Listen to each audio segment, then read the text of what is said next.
You're not afraid of failure. You're afraid that things won't go according to your plan. Imagine this. You don't control your breathing. Each inhale is a conscious decision. Each exhale is an act of will. Within minutes, panic sets in, your body tenses, and fear consumes your thoughts. We call this anxiety. Now think about it. Isn't this how we approach everything else in our lives? That's what today's exploration is about the invisible chains we place on ourselves, about the illusion that promises us safety but delivers only fear. I'm talking about the illusion of control, one of the deepest and most tragic mistakes of our minds. Shall we begin? Remember the last time you felt intensely nervous, perhaps before an important meeting, an exam, or a serious conversation. What was happening in your head? What if I say the wrong thing? What if I forget an important detail? What if they misunderstand me? What if everything doesn't go according to plan? This is the voice of control whispering in your ear. It convinces you that you must, absolutely must, anticipate every possible outcome, map out all scenarios, prepare for every possible turn of events. As if you're the director of your own life, where every actor must know their lines, and every scene must be perfectly rehearsed. But life isn't a theatrical performance. It's not a movie where you can reshoot a bad take. Life is jazz, improvisation, a game whose rules constantly change. And the most ironic thing is that the more we try to control, the less control we actually have. Meet the sole paradox of control. The tighter you squeeze sand in your fist, the more it slips through your fingers. Psychologist Ellen Langer discovered an interesting phenomenon in the 1970s. When people were asked to predict the outcome of a coin toss, they were more confident in guessing correctly if the coin hadn't been flipped yet. They believed their thoughts, their concentration, their desires could somehow influence the outcome. We laugh at such superstitions, but we do the same thing every day. We plan the future down to the hour. We try to predict others' reactions. We seek guarantees where, by definition, there can be none. And even when life proves to us again and again that most events are beyond our control, we still cling to this illusion. Why? Because it gives us what psychologists call a sense of self-efficacy, a belief that we can influence the outcomes of events important to us. This belief is evolutionarily useful. It makes us act, fight, not give up. But when it turns into an obsessive need to control everything and everyone, it becomes poison. Remember the last time you spent hours planning something down to the smallest detail, and then everything went completely differently? I'm sure you have such an experience. What did you feel? Disappointment? Anger? Helplessness? These emotions aren't the result of something going wrong. They're the result of your belief that everything should go right as you planned. But where did this belief come from? Who said life should obey your plans? Who gave you the right to think you can and should control the uncontrollable? If we dig deeper, we'll find several key reasons why people hold so tightly to the illusion of control. Our brain hates uncertainty. It literally perceives it as a threat. When we don't know what will happen next, the same areas in our brain activate as in the case of physical pain. Neurobiologist Robert Sapolsky found in his research that uncertainty is scarier for our brain than guaranteed unpleasantness. If a rat knows it will receive an electric shock, it gets scared but quickly adapts. But if it doesn't know when exactly the shock will come, its organism remains in constant stress, leading to exhaustion and illness. The same happens with us. We often choose the guaranteed bad over the uncertain but potentially better. We stay in jobs we don't like, in toxic relationships, in uncomfortable situations, just because we know what to expect. And to cope with this fear of uncertainty, we create the illusion of control. We convince ourselves that we can predict and manage the future. Closely linked to the first reason is our fundamental need for safety. Psychologist Abraham Maslow placed safety second on his famous hierarchy of needs, right after physiological needs. Without a sense of safety, we cannot move toward self-actualization, toward love, toward creativity. And what do we do to satisfy this need in the modern world, where predators don't eat us, but threats have become subtler and more complex. We control. We check the weather forecast before leaving home. We install security systems. We create financial safety nets. We ensure property, health, life. And all this is quite reasonable. But the problem is that we don't stop at rational safety measures.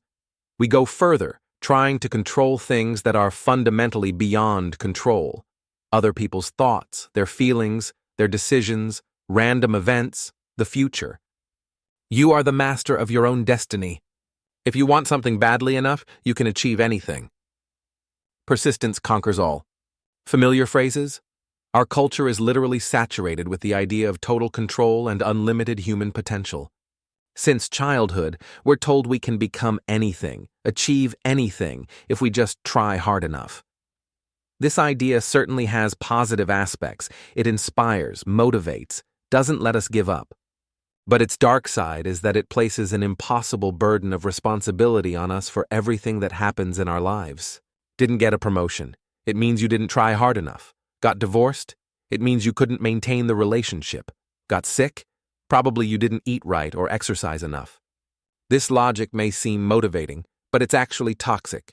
It ignores the vast number of factors we cannot control: genetic predisposition, socio-economic conditions, coincidences, actions of other people, global events. Take the COVID-19 pandemic as an example. How many businesses closed, how many careers were ruined, how many life plans had to be changed, and not because someone didn't try hard enough, but simply because something happened that no one could predict or control. But instead of acknowledging the limitations of our control, we often dive even deeper into the illusion. We read even more self-help books, attend even more training sessions, make even more detailed plans. And when reality shatters our illusions again and again, we feel not just disappointment, but a deep sense of personal inadequacy. Psychoanalyst Carl Jung introduced the concept of the shadow, that part of our personality that we repress, that we don't want to acknowledge as our own. In our shadow hide not only negative qualities, as many think. There also hide vulnerability, helplessness, dependence on others, all that our culture considers weakness. We're afraid to meet these parts of ourselves, afraid to admit that we're not omnipotent, that we depend on others, that we're vulnerable in the face of the world's chaos. And again, how do we deal with this? Right? We try to control everything. If I control everything, I don't need to feel vulnerable. If I control everything, I don't need to trust others. If I control everything, I can avoid meeting my shadow. But this is a road to nowhere, because the harder we try to control the outside world, the more inner restlessness we feel. So what happens when we live with a constant need to control everything and everyone? Remember, we started with an example where you had to consciously control every inhale and exhale. Try it. Just for a few minutes, consciously control your breathing. Count each inhale. Monitor each exhale. It's tiring, isn't it? Now imagine that you're trying to control every aspect of your life in the same way. Your emotions, other people's thoughts, future events, others' reactions. It's exhausting, physically and emotionally. Psychotherapist Irvin Yalom said that anxiety is the state of a person who has encountered the uncertainty of being. But there's a deep truth in this definition. Anxiety is not just an uncomfortable feeling. It's a signal that we're trying to control something beyond our control. Think about the last time you felt very anxious. Maybe it was before an important meeting, or when a loved one was late and not answering calls, or when you were waiting for the results of an important test. What specifically caused your anxiety? Not the situation itself, but your thoughts about it. Thoughts that started with what if and continued with nightmare scenarios of the future. What if I mess everything up? What if there was an accident? What if the results are bad? These thoughts are attempts at control. Your mind is going through all possible scenarios, trying to prepare for the worst. It thinks that if it predicts all the horrible options, it can avoid them or at least prepare for them. But in reality, these thoughts don't help you control the situation. They just drain you emotionally, steal your presence in the current moment, and often lead to self-fulfilling prophecies. Stress inevitably follows anxiety. When we constantly try to control the uncontrollable, our body is in a state of battle readiness. Evolutionarily, our stress response is designed for short periods of intense physical activity, to flee from a predator, fight an enemy, survive in extreme conditions. But in the modern world, our predators are emails, deadlines, social expectations, financial problems. We can't run away from them or physically fight them. So stress becomes chronic. Our body isn't designed for such constant tension. Cortisol and adrenaline, which should be released in short bursts, circulate in our blood constantly. And the consequences are terrible. Cardiovascular diseases, digestive problems, sleep disorders, reduced immunity, depression and anxiety disorders. Interestingly, studies show that people with a high need for control more often suffer from psychosomatic illnesses. When we can't control the outside world, our body literally gets sick from stress.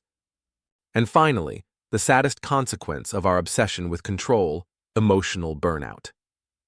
Psychiatrist Herbert Freudenberger, who first described this syndrome, defined it as a state of fatigue or frustration brought about by devotion to a cause, way of life, or relationship that failed to produce the expected reward. The key phrase here is expected reward. When we invest a huge amount of effort into control, we expect the results to match our expectations. But since many things are fundamentally beyond control, we often don't get what we want. What happens next? We invest even more effort, even more time, even more energy. We think, maybe I just didn't try hard enough. Maybe I need to control even more. And this becomes a vicious circle that eventually leads to complete emotional, physical, and spiritual exhaustion. Here's a specific example. Maria is a successful project manager. She's known for her attention to detail and ability to anticipate problems. But this strength has turned into her greatest weakness. Maria spends sleepless nights checking every detail of the project. She's constantly in touch with her team, answering their messages even at 3 a.m.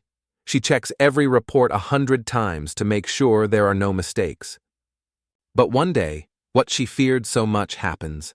Despite all her efforts, the project misses a deadline due to a factor she couldn't have predicted: a global supplier outage. Maria feels devastated. She invested so much effort, so much energy, so much time, and still couldn't prevent failure. This calls into question her value as a professional, her identity, her self-esteem. And then burnout comes. Maria feels complete indifference to the work she once loved. She becomes cynical, detached, emotionally exhausted. This example illustrates the key problem. When our self-esteem and sense of self-worth depend on how well we control external circumstances, we create conditions for burnout. Because sooner or later we encounter something we can't control, and it destroys our inner world. The more we try to control our lives, the less control we actually have. Sounds paradoxical, doesn't it? But this is just one of many paradoxes of control. Let's look at a few of the most interesting ones. Imagine trying to hold 10 tennis balls in your hands at once. What will happen? Right? You'll most likely drop them all. The same happens when we try to control too many aspects of our lives. We scatter our attention and energy on trifles, on things of secondary importance, and eventually lose control over what really matters. Take an example from work. You're a department head, and you feel you need to control every step of your subordinates. You check every email they send, every presentation they make, interfere with every decision they make. What do you achieve by this? Your team feels insignificant and demotivated. All responsibility lies with you. You're exhausted. And paradoxically, the quality of the department's work decreases because your employees stop showing initiative and creativity. By trying to control everything, you've lost control over the most important thing: your team's effectiveness, your time, your energy, your health. Our need for control often grows from fear. We fear the unknown, uncertainty, failure, rejection, pain, and we think that if we can control everything, we can avoid these fears. But the opposite happens. The more we try to avoid fear through control, the more afraid we become. Why? Because each attempt at control reinforces the belief that the world is dangerous, that without our constant intervention, everything will fall apart, that we won't be able to cope with what happens. Psychologists call this avoidance behavior, and it's a key factor in the development of anxiety disorders. When we constantly avoid situations that scare us through excessive control, our brain receives a signal. Yes, this situation is really dangerous, so we're right to avoid it. And the fear only intensifies. Perfectionism is an extreme form of the need for control. It's the desire for everything to be perfect, without mistakes, without flaws. And again, a paradox occurs. The more we strive for perfection, the less we achieve. Why? Because perfectionism leads to procrastination.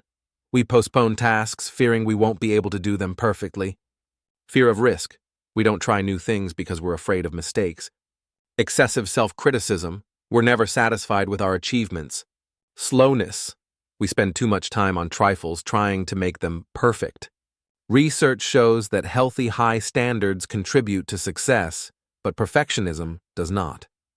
People with moderately high standards who are tolerant of mistakes achieve more than perfectionists. This paradox is especially evident in personal relationships.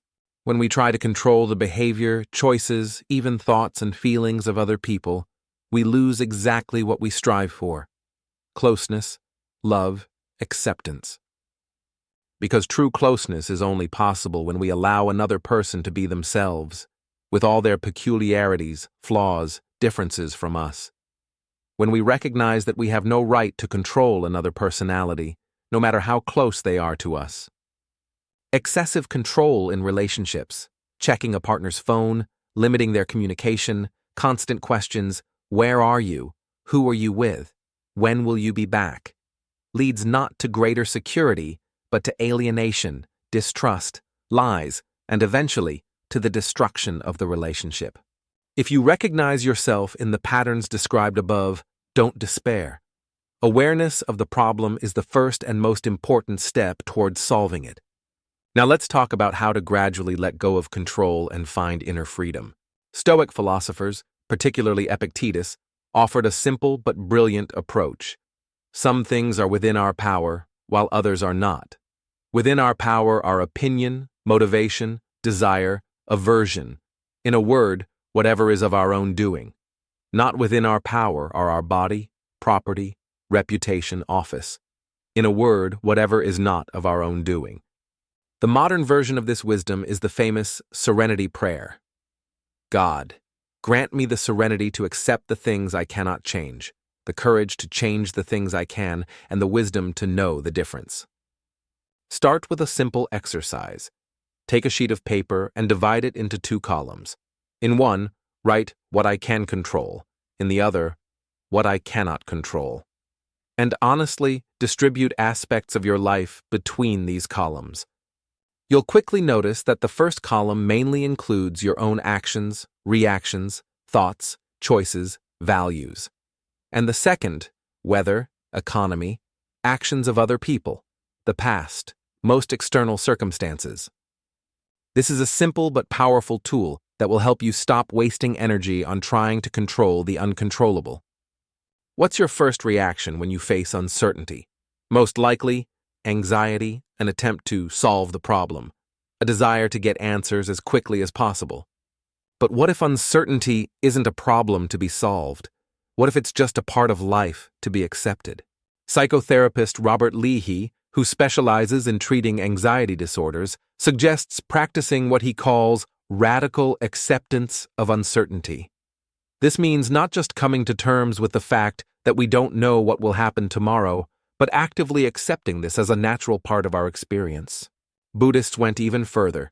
They believe that uncertainty and impermanence, which they call anicca, make life valuable and beautiful. A flower is beautiful precisely because it blooms and fades.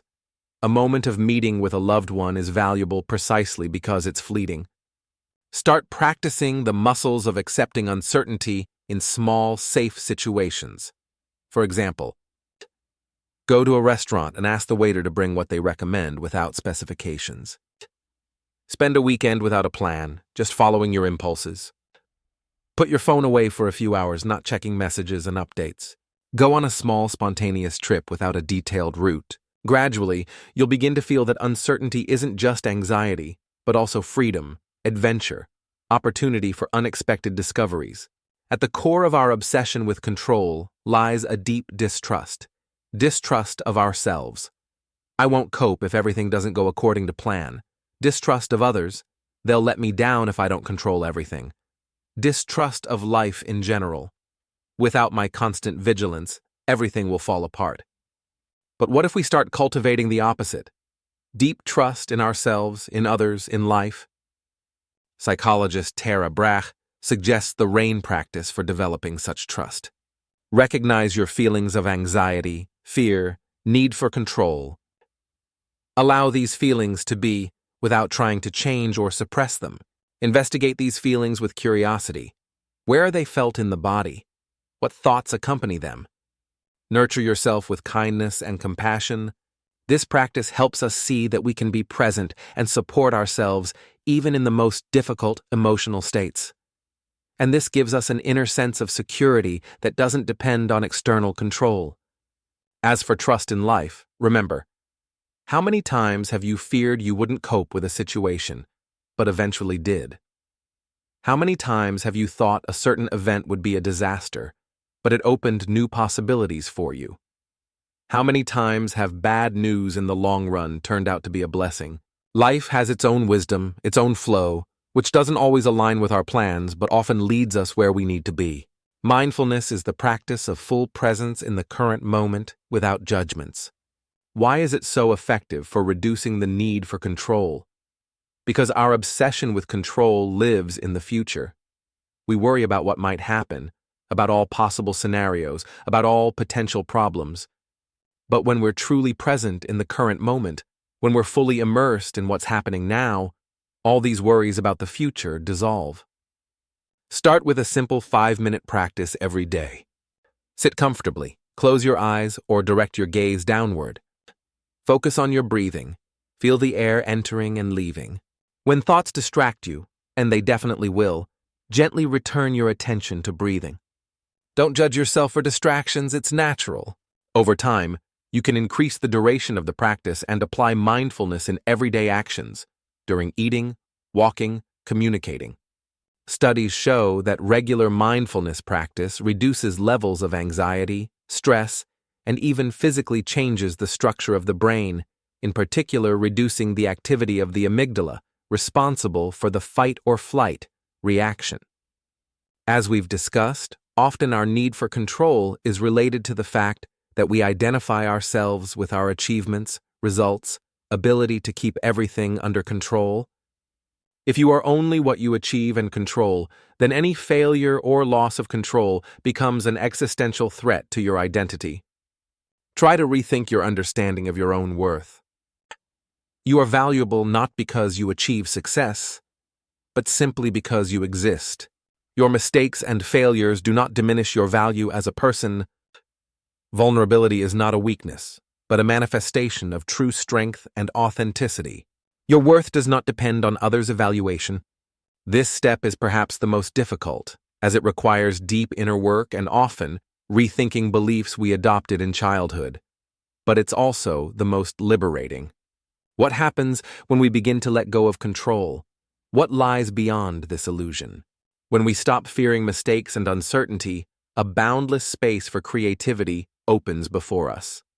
Remember the last time you created something truly original, a painting, a text, music, a project, a solution to a problem. Didn't it happen in a state of flow when you let go of control and allowed the creative process to guide you? All great discoveries, all genius works of art, all innovative solutions are born not from rigid control, but from a readiness to open to the unknown, from trust in the creative process. If you always know what will come out as a result, perhaps you're not creating anything truly new. When we stop trying to control other people, their behavior, their feelings, their decisions, we give them space to be themselves. And in this space, true closeness, true intimacy, true love can flourish. Think about your most valuable relationships. Aren't they so precisely because there's room for vulnerability, for acceptance, for surprises, for differences? Paradoxically, the less we try to control others, the more they are drawn to us, the more they trust us, the deeper the connection established between us. When we let go of the need to constantly plan, predict, control the future, we become able to truly be present in the current moment. And this means we can truly taste the food we eat, the beauty of nature we see, the joy of meeting friends, the satisfaction of a job well done.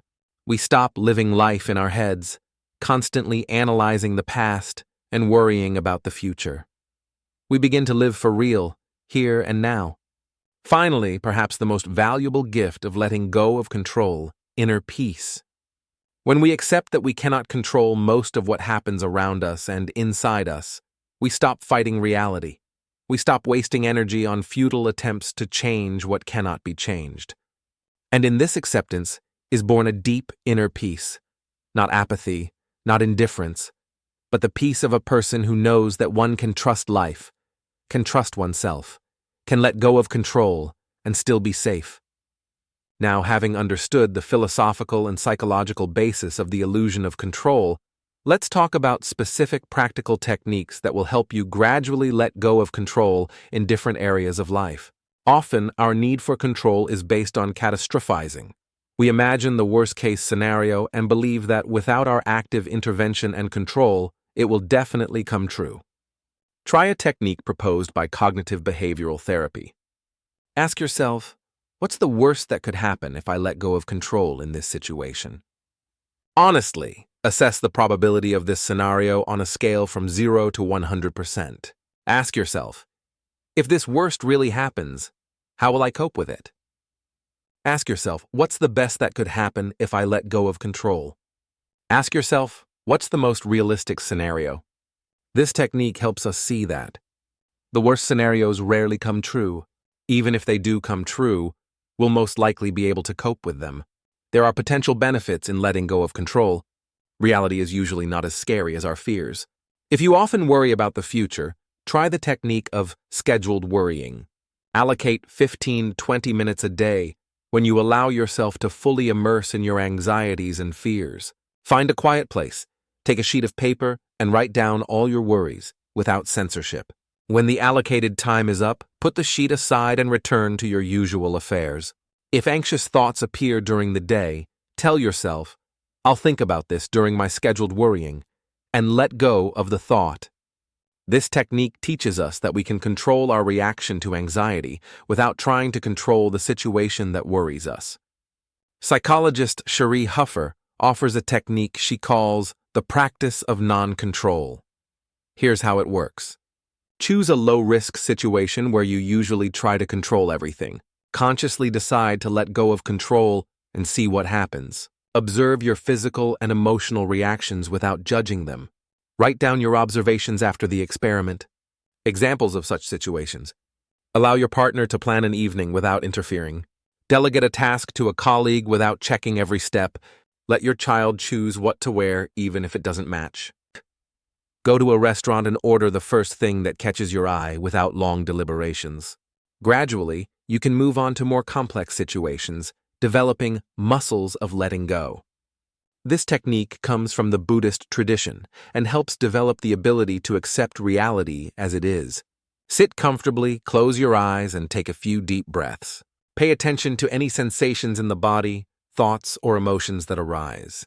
For each experience, repeat to yourself, I accept this, or let it be. If resistance arises, just notice it and say, I accept this resistance. Continue for 10-15 minutes. This practice develops acceptance muscles, the ability to be with what is without trying to control or change it. Our need for control is often supported by stories we tell ourselves. If I don't control everything, a catastrophe will happen.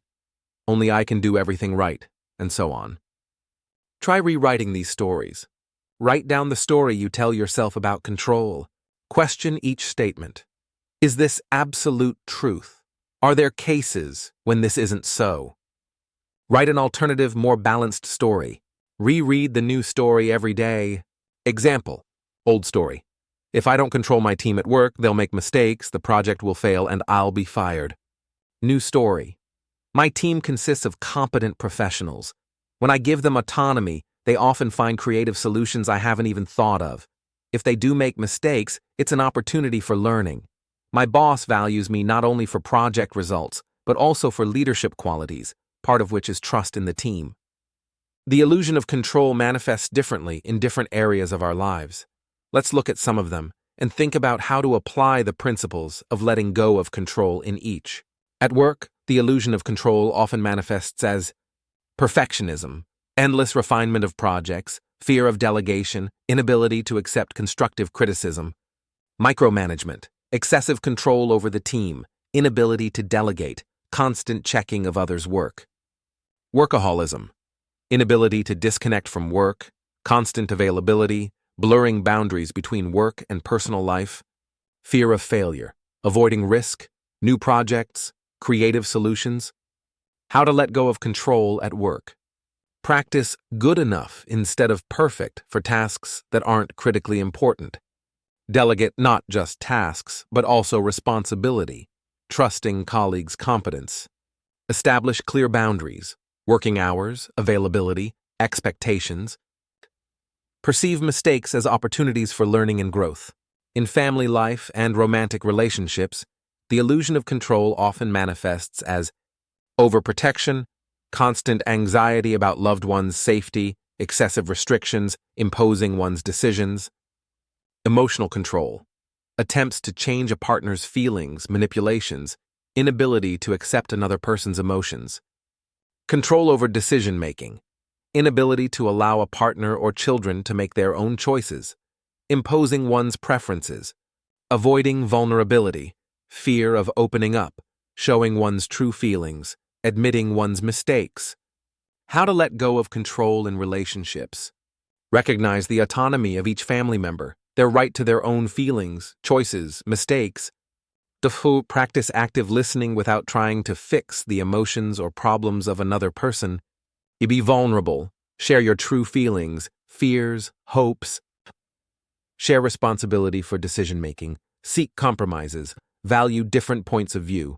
Regarding health and body, the illusion of control often manifests as orthorexia, obsession with right eating, strict dietary restrictions, excessive concern about food cleanliness and quality, excessive training, unhealthy fixation on physical exercises, feeling guilty for missed workouts, ignoring body signals about fatigue, hypochondria, constant concern about health, frequent checking of symptoms, excessive monitoring of physiological indicators, denial of mortality, inability to accept natural aging processes, obsession with eternal youth, fear of any signs of aging.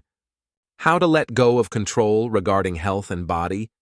Practice intuitive eating, eat when hungry, stop when full, enjoy food without guilt. Listen to your body. Train for pleasure and health, not for punishment or to achieve the ideal form. Practice acceptance of your body as it is now, with gratitude for everything it does for you. Perceive health holistically, not just as absence of disease, but also as emotional, mental, social well-being. Regarding time and planning, the illusion of control often manifests as overloaded calendars, planning every minute, inability to leave space for spontaneity, rest, unexpected situations, rigid expectations, disappointment when plans change, excessive fixation on deadlines, intolerance to delays, procrastination. Paradoxically, procrastination is often a form of control, an attempt to control one's experience through avoidance, inability to live in the present, constant thoughts about the future or past, inability to be present in the current moment. How to let go of control regarding time and planning. Leave empty space in your calendar for rest, spontaneity, unexpected opportunities. Develop flexibility. Perceive changes in plans not as a catastrophe, but as an opportunity for new experiences. Practice strategic negligence. Consciously decide which areas of life don't need your perfection and control. Allocate time for doing nothing, just being, without a goal, without a plan, without expectations. Finally, let's take a metaphorical journey to Control Town, an imaginary city where those obsessed with the illusion of control live. Imagine this town. It's very neat. Streets drawn under a ruler. Houses are identical. Nothing superfluous, no chaos. Calendars on walls, scheduled by the minute. Refrigerators organized by colors and expiration dates. Perfectly aligned lawns. Not a blade of grass sticking out. The inhabitants of this city are never late. Their plans are mapped out months in advance. Their thoughts are clear, logical, structured. Their emotions are under control, of course. The only problem is that in this perfectly controlled place, there's very little life. Laughter rarely sounds. Few people dance. Creativity is scarce. Spontaneity, zero. And saddest of all, the inhabitants of this city aren't as happy as one might think. Because their perfect order is fragile. One unexpected rain is enough. One bird that built a nest in the wrong place. One bill that's too small or too large. And the whole system cracks. And maintaining this perfect order requires incredible effort. The inhabitants of Control Town are constantly tired, constantly tense, constantly on guard. They're most afraid of visiting the neighboring city, Chaos City. They imagine it as a terrible place where complete disorder reigns, where no one cares about anything, where it's dangerous and unpredictable. But the fact is that between Control Town and Chaos City, there's another place. It's called Flow City. In Flow City, streets aren't perfectly straight, but not completely chaotic either. They bend naturally, following the landscape.